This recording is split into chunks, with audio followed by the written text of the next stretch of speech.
Bonjour à tous et bienvenue dans cette nouvelle vidéo. Alors dans cette vidéo, je vais vous expliquer comment jardiner malin, comment créer son jardin de manière économique et puis un petit peu écologique forcément. Déjà, ce qu'il faut penser, c'est quand vous achetez des plantes, quand vous achetez des matériaux, dites-vous qu'il y en a beaucoup qui se portent à l'état naturel, on peut en trouver partout.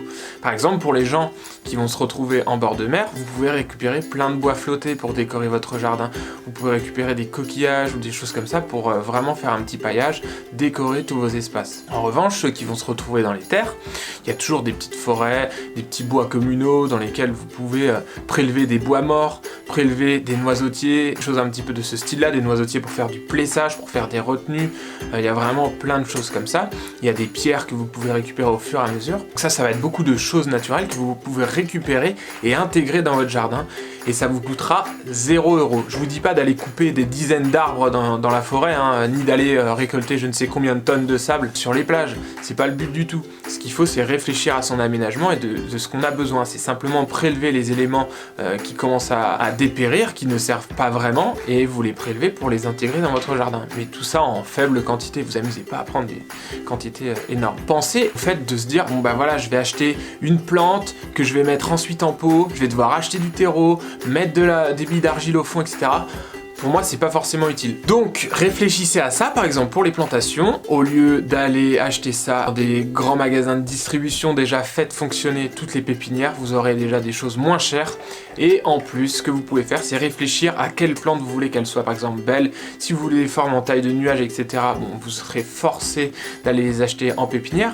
Mais s'il y a d'autres plantes que vous pouvez utiliser en haie ou en massif, ou vraiment plein de choix différents dans votre jardin, essayez de voir sur internet, il n'y a pas des gens qui en donnent, qui veulent les enlever de leur jardin, que vous pouvez prélever et remettre chez vous. Justement, au lieu qu'elles soient jetées, il vaut mieux qu'elles soient réutilisées. Donc, allez voir sur des sites dans lesquels vous pouvez échanger toutes ces choses-là. Il y a beaucoup de sites qui existent sur internet. Vous pouvez aussi voir avec votre voisinage, discuter avec eux si ils ont ou s'ils connaissent quelqu'un qui donne des plantes ou des pots ou vraiment qui donne des choses pour le jardin. Donc pensez à ça, à communiquer avec votre entourage pour avoir justement toutes ces choses-là de manière gratuite.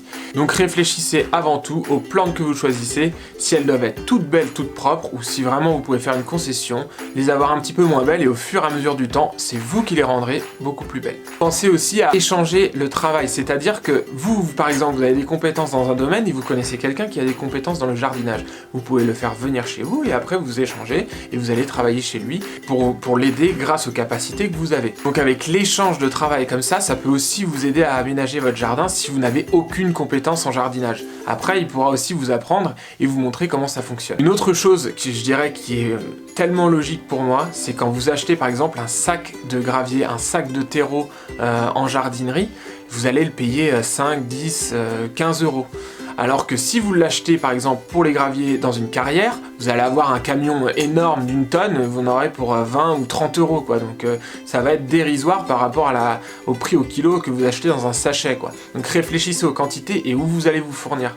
Faut pas s'amuser à prendre la facilité. En plus avec le plastique qu'il y a autour, en termes de déchets, c'est pas terrible. Là vous allez directement en carrière, vous allez tout chercher. Donc s'il y en a trop, vous vous débrouillez avec des voisins ou des amis s'ils en veulent aussi, vous partagez. Réfléchissez à ça et c'est pareil pour le terreau. On a tous des endroits où on peut créer son terreau, où on peut aller aussi en prélever chez des gens justement, ou dans des coopératives où il y a vraiment des endroits où on peut en trouver en plus grosse quantité mais qui ne seront pas forcément emballés. Vous avez simplement à prendre une petite caisse ou des sacs dans lesquels vous allez pouvoir mettre justement ce terreau pour ensuite nourrir vos plantes, nourrir vos sols et puis les mettre partout où vous le souhaitez dans votre jardin. Ensuite aussi, pensez à faire tout ce qui est récupération. Je vous l'ai montré dans de nombreuses vidéos avec tous les bois de palettes, mais ça concerne pas forcément que les bois de palettes. Il y a vraiment plein d'autres bois qu'on peut récupérer, qu'on peut avoir partout, des gens qui peuvent jeter ça, etc. Donc regardez un petit peu tout ça et aussi regardez, comme je vous l'ai dit tout à l'heure, sur tous les sites internet comme Le Bon Coin, où vous pouvez avoir des gens qui veulent se débarrasser de toutes ces choses-là. Donc n'hésitez pas, si vous aussi vous avez besoin d'aménager votre jardin, vous n'avez pas d'idée, moi je suis là toujours pour vous aider, je peux vous fournir des plans 3D, vous avez simplement à vous inscrire sur le site internet Good Time Garden. N'oubliez pas aussi qu'il y a toujours mon PDF de disponible sur internet, rentrez votre adresse mail, vous le recevrez avec tous les conseils de jardinage, j'en donne une dizaine. Donc retenez bien, vous pouvez aménager votre jardin à moindre coût. Je vous dis à une prochaine, ciao!